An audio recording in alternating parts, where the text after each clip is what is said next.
तो hello dear friends, कैसे हो आप सब। आई होप आप सब ठीक होगी और आपकी तैयारी बिल्कुल मस्त चल रही होगी। तो आई am Dhananjay Maharshi, MBA first year student currently receiving MBBS first year. So आज मोस्ट डिमांडेड वीडियो लाया हूँ मैं आपके लिए। देखिए, अगर कोई कहेगा कि ये वीडियो देखने से सिलेक्शन हो जाएगा, तो देखो ऐसे तो किसी का सिलेक्शन होता नहीं है। लेकिन जो मैं बातें इस वीडियो में बोलूंगा, अगर आपने उसको फॉलो कर ली तो मैं गारंटी लेता हूँ आपका सिलेक्शन होगा। इसमें मैंने हर तरीके के, हर टाइप के, जो भी मैं ये मेरे ड्रॉप लगे थे, मेरा एक्सपीरियंस है, हर तरीके के जो स्टूडेंट है सबकी इसमें देखो आपने बिल्कुल में कोई मॉडिफाइड लैंग्वेज यूज नहीं की, बिल्कुल देसी लैंग्वेज में लिख रखा है कि किस किस तरीके के स्टूडेंट्स है अभी। तो कोई सा भी स्टूडेंट हो सबके बारे में बताऊंगा, बिल्कुल डिटेल वीडियो है। ये वीडियो देख लोगे तो आपको एक वो रोड मैप मिल जाएगा बचे हुए दिनों में कि कैसे मैं अपनी तैयारी को और इनहेंस कर सकता हूँ। तो लास्ट 80 डेज है, वैसे तो 86 डेज बचे, तो ये तो ध्यान रखो। एक वो लगा दो आप अपने सामने चार्ट के कितने दिनों में बचे, तो 86 डेज बचे। लेकिन लास्ट 6 डेज में आपको वो डेज है ना रिलैक्स करने के लिए होते हैं। आप उसमें कुछ बड़ा नहीं सोच सकते कि मैं लास्ट 6 डेज में मैराथन देख के सिलेबस करूंगा, तो वो चीज़ नहीं है। देखो अभी भी 80 डेज है, मैं ऐसे नहीं करा, बहुत टाइम है, हाई टाइम आ गया है। ऐसे नहीं होता कि आप सीधा जाके आप सोचोगे मैं अप्रैल अप्रैल में ज़्यादा तैयारी करूंगा। मैं आपको अभी ज़्यादा हाई टाइम है, अप्रैल में आपको थोड़ा रिलैक्स करना है, माइंड को रिलैक्स करना है, क्योंकि पैनिक नहीं होना आपको। तो चलो वीडियो स्टार्ट करते हैं, अब ज़्यादा टाइम खराब नहीं करते हैं। लेकिन मैं आप ये वीडियो सबको शेयर कर देना, क्योंकि बहुत बेनिफिशियल है। मैं इसमें सब कुछ कवर करूंगा आज। आप एक बार देखना, ऐसे मत सोचना कि इनके सब्सक्राइबर कम है तो क्या बताएंगे। लेकिन मैंने नीट 2025 निकाला है, तो मेरा खुद का एक्सपीरियंस है। मैं कोई फ्रेशर नहीं था, मैं भी ड्रॉपर था, और ज़्यादातर ड्रॉपर होते हैं, मेरे को पता है। लेकिन ये वीडियो आप देखोगे, चाहे फ्रेशर भी हो, तो आपको अपनी सिचुएशन पता चलेगी कि आपको इस सिचुएशन में तो आपको इसको निकलना कैसे है। तो please be serious from this video, क्योंकि ये मजाक नहीं है, सच में। ये वीडियो बहुत मेहनत से मैंने, देखो ये कोई किसी का कॉपी कंटेंट नहीं है, सब मैंने लिखा है खुद। चलो स्टार्ट करते हैं, टाइम ज्यादा वेस्ट नहीं करते। तो 6 type of students from now onwards. अभी 6 तरीके के स्टूडेंट्स होंगे जो 6 सिचुएशन में फंसे हुए हैं। ये स्टूडेंट नहीं है, 6 सिचुएशन है, लेकिन इन सिचुएशन में भी 6 टाइप के स्टूडेंट ही होंगे। तो देखो फर्स्ट टाइप देखते हैं। मैंने तो अब गिव अप कर दिया है, मैं तो नेक्स्ट ईयर ट्राई करूंगा। देखो ये इस टाइप के स्टूडेंट आपको मिलेंगे, बहुत मिलेंगे आपको, कोचिंगों में मिल जाएंगे ऐसे स्टूडेंट। तो भाई इसने तो गिव अप कर दिया, इसने देख लिया नेक्स्ट डे ट्राई करूंगा। अब इसके लिए क्या सजेशन दूं मैं, देख मेरी यही राय है, देख गिव अप मत कर। तेरी प्रिपरेशन कैसी भी है तो उसको अभी भी ठीक कर सकता है, गिव अप मत कर भाई। बिल्कुल देसी लैंग्वेज में बता रहा हूँ, गिव अप मत कर। और अगर तू नेक्स्ट ईयर सोचेगा ना, तो नेक्स्ट ईयर भी तो तेरे को देना है ना एग्जाम। ऐसे थोड़ी कोई नेक्स्ट ईयर भी सेम सिचुएशन आएगी। तो अब देखो नीट ऐसे नहीं है कि आप बिल्कुल एक साल में सब कुछ कर लोगे। आप जैसे आपको ऐसे लगी मैं तैयारी करूँ, तो आप कम से कम उस एग्जाम की, जैसे आप जीरो पे अटके थोड़ी रहोगे, जैसे 50-60 तक तो पहुंचो। जैसे मैं मान लेता हूँ इस साल कट ऑफ 600 जाएगी, तो आपको ऐसे लग रहा है मैं 600 तक नहीं पहुंच सकता, ऐसे लगना नहीं चाहिए। लेकिन अगर लग भी रहा है तो आप ऐसे तो ट्राई करो 500 तक पूछो, क्योंकि नेक्स्ट ईयर उससे इजीनेस होगी। अब आप ऐसे, मैं छोड़ देता हूँ अभी, मैं नेक्स्ट ईयर जीरो से स्टार्ट करूंगा, 600 तक पहुंचूंगा। तो अगर आपने इस साल गिव अप किया है, तो नेक्स्ट ईयर भी आपको ये दिक्कत आएगी। तो गिव अप नहीं करना है भाई, गिव अप बिल्कुल नहीं करना है। तो अब गिव अप को कोई चांस ही नहीं है।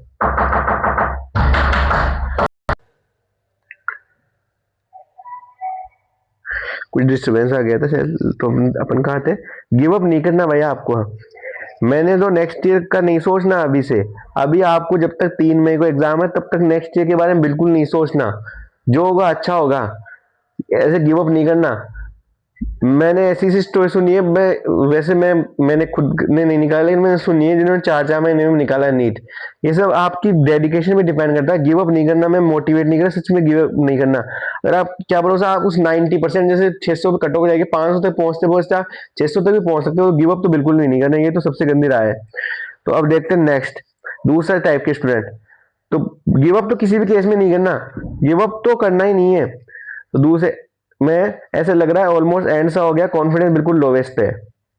इन्होंने नेक्स्ट ईयर का नहीं सोचा, लेकिन इन्होंने को लग रहा है कि अब एंड ही हो गया।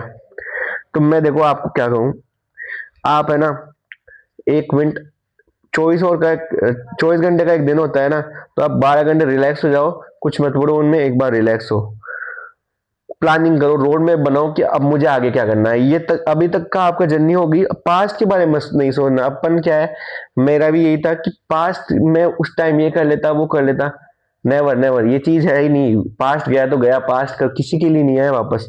तो ऐसे लग रहा है ऑलमोस्ट एंड सा हो गया, लेकिन अब आप क्या करो, आप एक रीस्टार्ट जर्नी, ऐसे नहीं कि बिल्कुल जीरो से वापस लिविंग वर्ड का फर्स्ट स्टेप वो खोलूंगा, फर्स्ट पेज वहीं से स्टार्ट करूंगा, ये नहीं करना।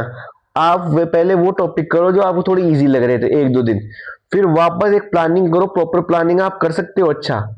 और मैंने जैसे आप सिलेक्शन हो सकता है आपके 90% चांस सिलेक्शन होने की, अगर अब भी आप ढंग से करोगे, और 10% चांस हुआ है कि आप सिलेक्शन के पास तक पहुंच जाओगे, तो नेक्स्ट डे आपको इजी रहेगा।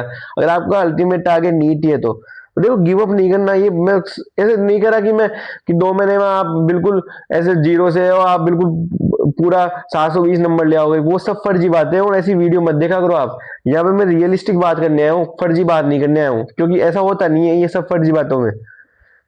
तो ये बात समझ में आ गई। चलो नेक्स्ट देखते हैं तीसरी सिचुएशन। देखो सिचुएशन तीसरी देखते हैं अपन। Preparation is going good, marks are also good, confidence level good. देखो इनका सब कुछ गुड है, तो मैं इनके लिए एक ही सजेशन है कि आप जैसा कर रहे हो करते जाओ, you are going good, don't too much thinking about your future, बस जैसा चल रहा है चलने दो, कोई मत सोचो, सब बेस्ट होगा आपके लिए। आप अपना बेस्ट दे रहे हो, आपके मार्क्स भी अच्छा आ रहा है, कॉन्फिडेंस लेवल भी गुड है, तो कुछ सोचने की जरूरत नहीं है। बस आपके लिए ये वीडियो का ये पर्पज है कि आप आगे क्या कर सकते हो, बाकी आपका गुड जा रहा है तो बस इसको चलने दो ऐसे ही। ये सी टाइप के स्टूडेंट है ना, अभी बहुत अच्छी सिचुएशन में है, सिचुएशन में सब आप अच्छी में आ जाओगे, बस एक प्लानिंग करनी पड़ेगी आपको। चलो अब नेक्स्ट देखते हैं type D student. Preparation is going good, marks are also good, but confidence level is still low. देखो इस टाइप के स्टूडेंट भी बहुत होते हैं, यानी तैयारी अच्छी जा रही है, प्रिपरेशन अच्छी है, मार्क्स भी अच्छे आ रहे हैं, लेकिन फिर भी उनको लगता है कि मेरा नहीं होगा, उनको कॉन्फिडेंस नहीं आता। तो इसका क्या वो है, इसमें तो भाई देखो आपको खुद को कॉन्फिडेंस रखना पड़ेगा। नीट में ऐसे नहीं कि आपकी नॉलेज चेक करता है, आपकी कॉन्फिडेंस और आपका आप कैसे प्रेशर को ऑब्जर्व कर सकते हो वो भी चेक करता है नीट एग्जाम। तो आपको है ना थोड़ा कॉन्फिडेंस रहना पड़ेगा, तो इसके लिए तो आपको कॉन्फिडेंस रहना ही पड़ेगा। मैं इसके अलावा तो इसका कोई वो नहीं हो सकता। या आप सी टाइप स्टूडेंट ही हो, बस आपको जो सी कैटेगरी में आते हैं ना वही हो आप, लेकिन आपको बस थोड़ा सा अपने ऊपर कॉन्फिडेंस रखना पड़ेगा। चलो नेक्स्ट है प्रिपरेशन इज 50 सिचुएशन ई। Preparation is 50-50, marks moderate, now I doesn't know about what to do next. Preparation 50-50 है, मार्क्स भी मॉडरेट है, लेकिन अब उनको भी ये पता नहीं कि मैं 80 दिन में क्या करूं तो मैं सिलेक्शन ले सकूं। तो देखो ये टाइप के स्टूडेंट है ना, मैं बताऊंगा मेजोरिटी 50% स्टूडेंट अभी इसी सिचुएशन में है, बहुत कॉमन वो है। तो इसको थोड़ा टाइम लेके ढंग से समझते हैं। देखो आप 50-50 पे हो, तो इसका मतलब आपको मेहनत करना आता है, आप यहाँ तक तो पहुंचे हो ना। अब हार मानने कोई वो नहीं है, मैं आपको बॉर्डर लाइन नहीं, आप सिलेक्शन ले सकते हो यहाँ से भी, ले गए अगर आपने ढंग से आगे बचे हुए जो 80 दिन है उनको ढंग से यूटिलाइज कर लिया ना, आप सिलेक्शन लोगे। तो इसमें इन टाइप के स्टूडेंट को क्या करना है, देखो इन टाइप के स्टूडेंट को एक ही चीज करनी है कि अब है ना अपने अंदर कॉन्फिडेंस रखना है। जो टॉपिक अभी तक इन्होंने नहीं किया उनको कम से कम इनको फरवरी एंड या मार्च मिड तक खत्म करना है, पहले सिलेबस खत्म करना है, फिर आपको मॉक टेस्ट देने हैं। अगर जिसका सिलेबस अभी खत्म हो गया है, जैसे मैं सी टाइप वाले जो सी कैटेगरी वाले थे उनको यही कहना चाहूंगा कि आप है ना अब वो कर दो, मॉक टेस्ट देने लग जाओ।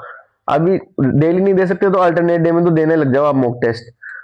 तो इनके लिए मेरी ये है कि आप डेली मॉक टेस्ट दो, लेकिन ई वालों के लिए कि पहले ये सिलेबस कंप्लीट करें फिर मॉक टेस्ट स्टार्ट करें। लेकिन ऐसे भी नहीं किया सिलेबस आप अप्रैल तक ले गए फिर मॉक टेस्ट नहीं दे रहे हो, आपको कैसे भी है ना थोड़ी चाहे जो इजी चैप्टर होंगे वन शॉट देखो, कैसे भी आपको समझ में आए ना, तो आप मार्च मिड तक तो डेडलाइन है, तब तक सिलेबस कंप्लीट करो। सिलेबस कंप्लीट नहीं होगा तब तक दिक्कत है, आप एक भी टॉपिक छोड़ना अफोर्ड नहीं कर सकते। अभी मैं कॉलेज में हूँ, यहाँ पे आईएमपी होते हैं, वो पढ़ो काम हो जाएगा। नीट ऐसा है कि सिलेबस इतना कम है कि आप एक लाइन तक छोड़ना अफोर्ड नहीं कर सकते। तो देखो एक लाइन तक अफोर्ड नहीं कर सकते, तो ये तो बहुत खराब बात है कि अगर आप कुछ छोड़ के जाओगे। तो सबसे पहले सिलेबस कंप्लीट करो। अब ये एफ वाले हैं, ये तो हर साल होते हैं, देखो मैं बताऊं एफ कैटेगरी, और हर साल ये लास्ट मंथ में यही आता है डाउट कि मैंने नॉट स्टार्ट येट, अभी से स्टार्ट करूंगा तो हो जाएगा, यही लाइन पूछते हो। मैंने अभी तक शुरू नहीं किया, अभी से स्टार्ट करूंगा तो हो जाएगा। देखो अगर आप ये सोचते रहोगे अभी से स्टार्ट करूंगा तो हो जाएगा ना, तो एक दिन 3 महीने 2 महीने आ जाएगी, आप तभी भी ये पूछोगे कि अभी से स्टार्ट करूंगा तो हो जाएगा। इसके बजाय आप स्टार्ट करो ना। ऐसे तो नहीं कि आप देखो सिलेक्शन ले सकते हो आप उसके, मैं ऐसे नहीं कह रहा कि आप 720 ले आओगे, आप बॉर्डर लाइन वाला सिलेक्शन ले सकते हो। अगर आप में कोई देखो उसमें आपका आईक्यू भी करता है, अगर आप अच्छे दिमाग अच्छा है तो आप सिलेक्शन ले सकते हो। लेकिन अगर आप बॉर्डर लाइन तक पहुंच जाओगे, आपका सिलेक्शन जैसे 600 मार्क्स कट ऑफ जा रही है इस बार, मैंने अज्यूम कर रहा हूँ, मैं कोई वो नहीं, अभी मैंने कोई आइडिया नहीं है, पेपर से आइडिया लगता है वो, तो आप 500 तक पहुंच जाओगे तो नेक्स्ट ही इजी रहेगा। अब आप ये पूछते रहोगे अभी तक शुरू नहीं किया, अभी से करूंगा तो हो जाएगा क्या, तो उसका मतलब नहीं है। देखो ये सब चीजें ना, ये सब यूट्यूबर्स, फालतू के यूट्यूबर्स है ना, अपने व्यू बढ़ाने के लिए कराते हैं। मेरे को ऐसे व्यू नहीं चाहिए, मैं रियलिस्टिक बातें करने आया हूँ यहाँ पे, फालतू के। मैं ऐसे नहीं कि मैं कुछ भी बोल रहा हूँ आपको। अब देखो इतने टाइम बचा है, इसमें डू एंड डोंट्स देखते हैं। डोंट्स क्या नहीं करना बिल्कुल भी, don't too much over think about exams, ये तो बिल्कुल नहीं करना है। क्या सोचना इतना एग्जाम के बारे में, आपने मेहनत की है, आप मॉक टेस्ट दे रहे हो, आप एनालाइज कर रहे हो पेपर, तो और आपका सिलेक्शन नहीं होगा तो किसका होगा। बस पैनिक मत करना एग्जाम में, इसके अलावा कुछ ही नहीं करना आपको। स्टे इन प्रेजेंट, आप जितना हो सके अभी है ना, आज में जियो। आपको कल की नहीं सोचनी कि मैं कल मेरा होगा नहीं होगा, ये मत नहीं सोचनी आपको। आज में जियो, आप आज में क्या करो, आज में जीना है। Don't read multiple notes and books.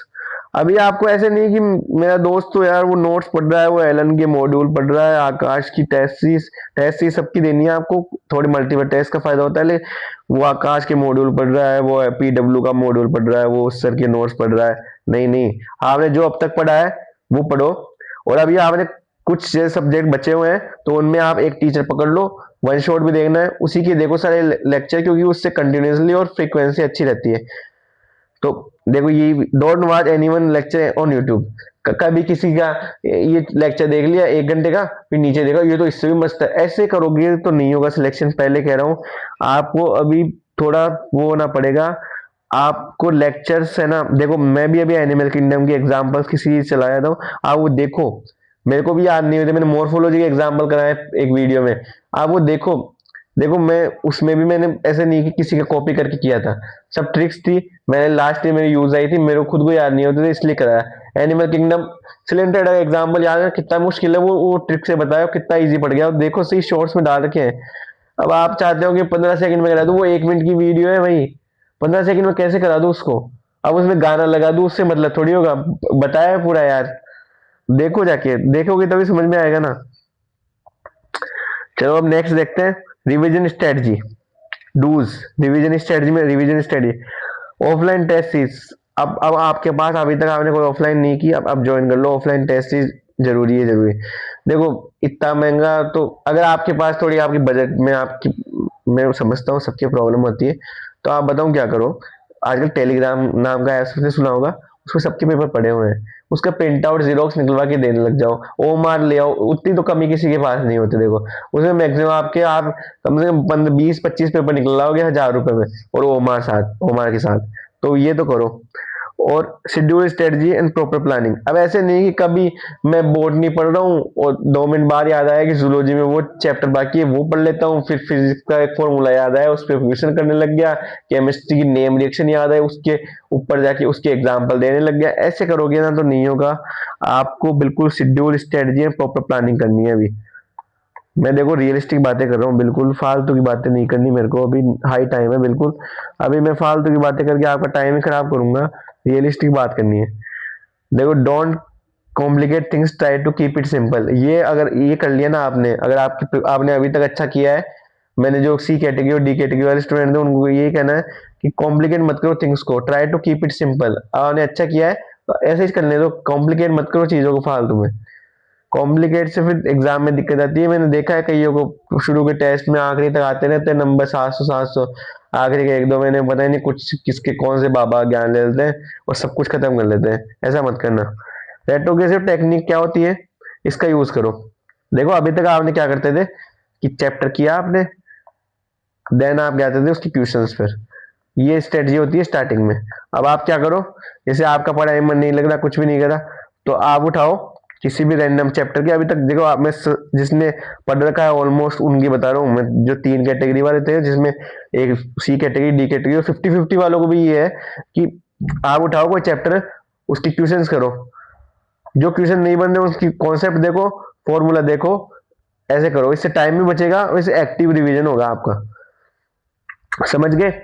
अब सब्जेक्टिव स्ट्रेटजी बताता हूँ कि सब्जेक्टिव क्या स्ट्रेटजी। केमिस्ट्री में फिजिकल होती है, फिजिकल में कुछ नहीं करना आपको, फिजिकल में ट्यूशन प्रैक्टिस करनी है, और ट्यूशन प्रैक्टिस है बहुत, ट्यूशन प्रैक्टिस करनी है आपको बहुत ज्यादा उसमें, और फॉर्मूला शीट बनानी है फिजिकल में। भाई फॉर्मूला शीट बना ही लेना आप, इसमें आलस मत करना, फिजिकल में बहुत काम आएगी फॉर्मूला शीट। फिजिकल में होता है क्या है, और थोड़े बहुत कॉन्सेप्ट, बाकी फॉर्मूलाज, फॉर्मूला आपको सब याद है, फिजिकल क्वेश्चन निकाल लोगे, सब वन लाइन क्वेश्चन आते हैं फिजिकल के, फिजिकल केमिस्ट्री के। और कुछ जिसमें आजकल फिजिकल केमिस्ट्री से एसेशन रीजन में डालने लग गए। ऑर्गेनिक में क्या करना है आपको, नेम रिएक्शन करनी है और मैकेनिज्म बेस्ड रिएक्शन करनी है, नेम रिएक्शन करनी है और मैकेनिज्म बेस्ड। और इनऑर्गेनिक में क्या करना है आपको, मल्टीपल टाइम रिवीजन करना है। इनऑर्गेनिक का देखो, इनऑर्गेनिक में पूरे 5 चैप्टर है। केमिकल बॉन्डिंग कॉन्सेप्चुअल बेस है, पीरियोडिक टेबल कॉन्सेप्चुअल बेस है, वो हो जाएगा। कोऑर्डिनेशन कंपाउंड, वो भी कॉन्सेप्चुअल है, वो हो जाएगा। लेकिन बच्चे कौन से, पी ब्लॉक का थोड़ा सा बचा हुआ है, डी ब्लॉक, ये आपको बार बार पढ़ोगे तभी याद होगा। प्रैक्टिकल केमिस्ट्री, ये जब तक आप बार बार नहीं पढ़ोगे आपको याद नहीं होगा। मैं कह रहा हूँ, आप ऐसे मत देखना कि मैं वन शॉट देख गया हो जाएगा काम, वन शॉट के बाद भी आपको पढ़ना पड़ेगा। वन शॉट देख लो चाहे एक बार, उसके लिए वन शॉट तो देखना ही, अगर नहीं पढ़ा तो आपने एक बार देख लेना। और मैं देखो किसी मेरी बायसनेस नहीं है, बाकी मैं बताऊं क्या, आप ज्यादा घूमो मत। मैंने भी पीडब्ल्यूसी की थी, पीडब्ल्यू के वन शॉट अच्छे रहते हैं, वो देखा करो। ये मेरी रिकमेंडेशन है पर्सनल, किसी का प्रमोशन नहीं कर रहा, बस एक जनरल मेरी जो मैंने खुद ने लिए थे एक लेक्चर, उससे पर्सनल एडवाइस दे रहा हूँ। बाकी तो मैंने पीडब्ल्यू के अलावा किसी और प्लेटफॉर्म के वन शॉट नहीं लिए। एक रिसर्चर के जरूर लेता था, बोटनी पढ़ाते हो, वो भी बढ़िया है, बोटनी आप उनसे कर सकते हो। देखो फिजिक्स, फिजिक्स में 11 की फिजिक्स है, फिजिक्स को दो बार पार्ट में करते हैं। 12th की फिजिक्स, 11 की फिजिक्स क्या है, more conceptual less formula based. 12th की physics concept are also there but also formula based. 12th की फिजिक्स में भी बहुत कॉन्सेप्ट होते हैं, लेकिन वहां पे फॉर्मूलाज भी आपको याद रखने पड़ेंगे। 11 की फिजिक्स जैसे फर्स्ट जो 7 चैप्टर है, वो मैंने, वो आप है ना, आप लास्ट टाइम में नहीं कर सकते, वो तो अभी तक आपके स्ट्रॉन्ग हो गए होंगे तो हो गए होंगे, अब आप उसमें पीएचडी नहीं कर सकते। आप ऐसे कर सकते हो एग्जाम लेवल की, लेकिन उन पे अब ज्यादा वो मत करना, क्योंकि देखो क्वेश्चन के मामले में उनमें क्वेश्चन कम ही आते हैं। तो इसमें मोर कॉन्सेप्चुअल है, इसमें ज्यादा फॉर्मूले याद नहीं रखने, खासकर शुरू की 7 चैप्टर से। बाद वालों में देखा ग्रेविटेशन से वेव्स तक है फॉर्मूलेस, फर्स्ट वाले में नहीं है। लेकिन 12th की फिजिक्स में बहुत फॉर्मूलाज आएंगे। मैंने लास्ट टाइम पे शॉर्ट नोट्स बनाए थे, आपको खुद के शॉर्ट नोट्स बनाने हैं, मैं आपको रेफरेंस के लिए मैं शॉर्ट, अगर आप डिमांड कमेंट में लिखना आपको शॉर्ट नोट्स चाहिए बिल्कुल बेस्ट कंप्रेसिव, मेरे खुद के लिखे हुए, मैं वापस लिखूंगा इस पे।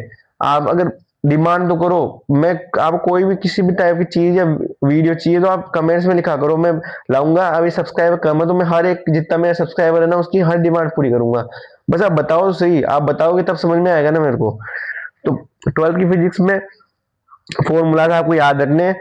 फिजिक्स की देखो मैं बाकी और वीडियोस लाऊंगा पर सब्जेक्ट की, अभी मैं ब्रीफ में बता रहा हूँ, क्योंकि इस वीडियो को थोड़ा टाइम कम रखना है इसका, इसलिए सिर्फ इसको ब्रीफ में ले रहा हूँ। बाकी इन सब की मैं अलग अलग टेस्ट एनालाइज की वीडियो लाऊंगा। नेक्स्ट वीडियो टेस्ट एनालाइज की होगी, बहुत खतरनाक, बिल्कुल फाड़ उफाड़ वीडियो, सच में कर रहा हूँ, बिल्कुल आग लगा देगी ऐसी वीडियो लाऊंगा मैं टेस्ट एनालाइज की, आपकी सारी प्रॉब्लम दूर हो जाएगी।